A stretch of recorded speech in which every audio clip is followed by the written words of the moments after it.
My first guest appears in the brand new movie Dick, and next month will begin her 4th season as a cast member on Saturday Night Live. Let's take a look at her as Martha Stewart.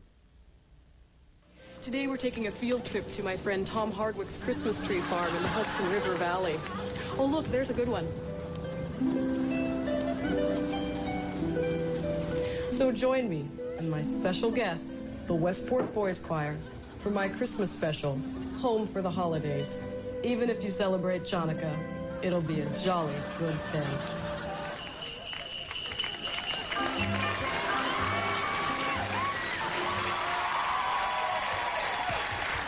That's the Martha Stewart show we all want to be seeing. All right. Please welcome Anna Gasteyer.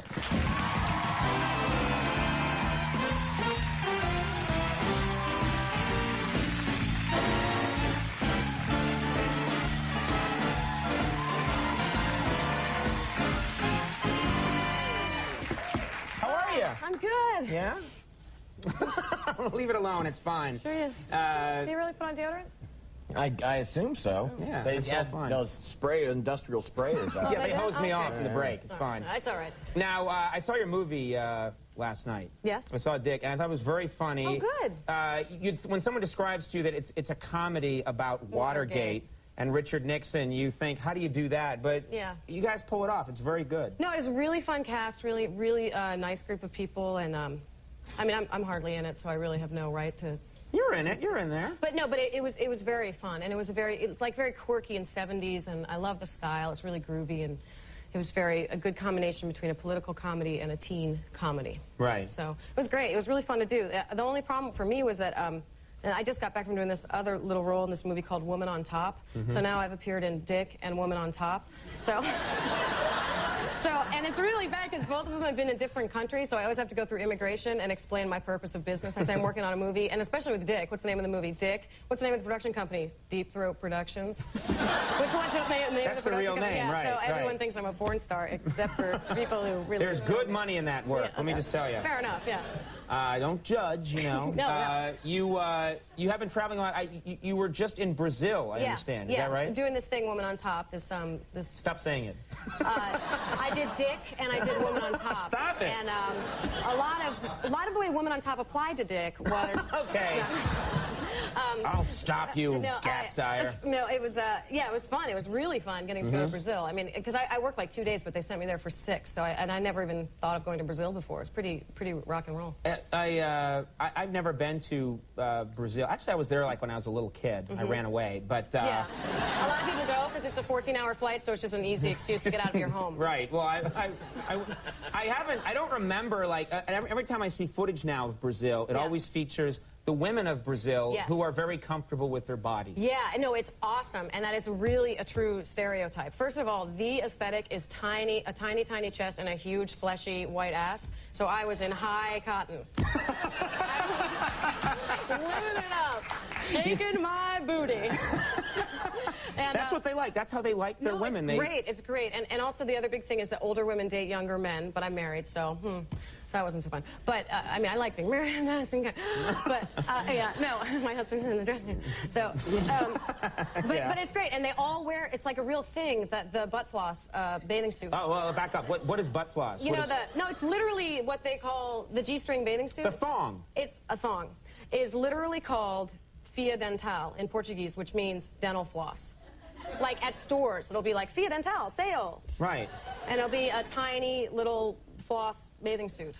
Yeah, and so it literally is just like a string. Yeah, and they go grocery shopping. They got their flip-flops. No, they and don't. They're shaking their white thing. What are you talking about? They walk that's all around? I do. When I go to foreign countries, I go to grocery stores and I go to pharmacies because they always have cute, fun, un-American stuff. Yeah, but you're saying that the women walk around wearing just this floss? Everybody. It's very casual culture. Okay. You don't have to get mad about it. No, I'm not getting mad. I just think it's wrong. No, I was thinking about traveling the show there. Yeah, no, it's great. Hey, that was Conan O'Brien. I can't. From Brazil. I highly recommend it. I never had thought of going there. I had the best time. They love food. It's a really warm culture, and it was really fun. So if you see someone like working a jackhammer, they're topless and wearing floss. And then guys going, woo, baby! I know, yeah. No, I loved it. The only thing that I did, which was a huge, huge gaffe and mistake, was I read, you know, the little guidebook that tells you everything to do the customs and stuff. Right, right. And you know how when you find out something, like someone says, don't say the word elephant, that's all you can do is say the word elephant? It plants the idea in your head. It's that saying or whatever. And the thing I learned was that this symbol, the universal like, everything's okay, yeah, is basically like giving somebody the finger. So, like... This is like flipping someone off. Yeah, it's exactly like flipping someone the bird. And the minute I knew that, I was sunk. Because in every situation, the food's really good, so every single time I would eat, you know, I'd be eating and thinking, don't make the okay sign, don't make the okay sign, don't make the okay sign. And they would say, like, you know, how's your meal? I go, And it was literally, like, in my mind, it was this really positive, happy thing. But, of course, I'm literally like, read between the lines, you jerk. So what you're supposed to do, You're is... gonna take this food and shove it. What you're supposed to do is give the finger when you're there, right? Yeah, exactly. That means, how do you do? And I think your hat is nice. I can't... That's so funny, because... That's just so funny to me, because now it explains why when I went there as a kid, I was beaten by a mob. Yeah, there you go. Hiya, folks! Hey! Last time you were here, you were talking about your parents. Yes. And you described them, and I kind of envy this, because my parents love my parents, but they're, you know, sort of proper Irish Catholics, and your parents were hippies, or are hippies still. Sort of. I mean, they're groovy people. They're upright citizens by now, but they were groovy. They were, like, they had, you know, my dad was a lobbyist. He worked on Capitol Hill and stuff, but we grew up in a pretty earthy... I was conceived in a VW bus. That old chestnut, you know? How do you know where you were conceived? I'm not going to ask my parents, you know. We were on a screened porch, and yeah, exactly. Right. No, for some reason, that's part of the family lore that I was... Are you serious? It was like you were born in a Cheech and Chong movie? You guys were headed... I was born in a hospital, but I was conceived in a VW bus in Oregon. Okay. That's the family lore. Wow. I don't know. Those are Oregon people are excited. Yeah. On a Gasteyer, spirits had sex in Oregon. Yeah. So they're pretty hip. Were they loose about, you know, things sexual? I mean, like, if talking to you about it? They were pretty, like, our bodies, ourselves, free to be, you and me, like those sort of early 70s things. And the best anecdotal evidence of that is that when my brother was, like, 13 and I was 11, we lived, you know, in the city, and there was an alley behind us, and my brother and his friend Michael came to find me and my friend Sasha. I love this, by the way, because he's my older brother, but he needed my help, and I will tell you what... They had discovered a stack of about 35 porn magazines. Just lying around? Yeah, somebody was just dumping Where them. was this exactly? In our alley. Okay, we'll talk later. Yeah, well, I'll give you the address.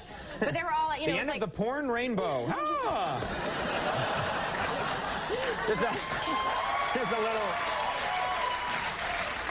Yeah, so there was like in Washington, D.C. So it was like Penthouse and Playboy and all this stuff. So we get really jazzed up. Of course, my brother needs my help for I think he needed someone less moral than him to carry him through. Right. So we started the porn club, the Capitol Hill Porn Club. So we would take... Like in a treehouse, you had a porn club? It was under the stairs. There was a crawl space. Wow. And we would have a meeting every day of the porn club, and we would look at all the different porn magazines, and we would talk about our porn, and we were really excited about it. We were young. I think I was literally like 11, and I was very cool at school because I had access and all this stuff to all these cool magazines. So but my mom, of course, like, we thought we were being really subtle about the porn club, but I'm sure it was incredibly obvious when like 4 children are screaming porn and running under a under a crawl space, and suddenly there's a bouncer out front. Yeah, exactly. Sorry, you can't come in. Yeah. Yeah, exactly. So one day we have the daily meeting of the porn club. We're super excited. We all gather around, and the stack of magazines is there exactly intact. Everything's there. Someone's taken the minutes from the last time or whatever. Right. And so we open them up, and they're all intact, except that everything sort of on the edge had been cut out. So, like, just the naked ladies were still there. But strategically, like, any, weird stuff with, like, a tongue or something, that was all just sliced right out. But it was like, you know, like the old stupid detective, like, with just the big holes. And clearly, the moms, had wanted to be supportive of our curiosity. What? But they didn't want to expose us to anything that might be disturbing.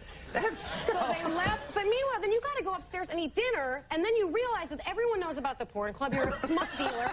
Your parents have fully realized, like, all of your... It was humiliating. I just love that is so different from my parents' reaction. But, you know, my parents would not be like, we've got to be supportive of this porn club. They would be like, you're going to hell! No. Pull a big crank.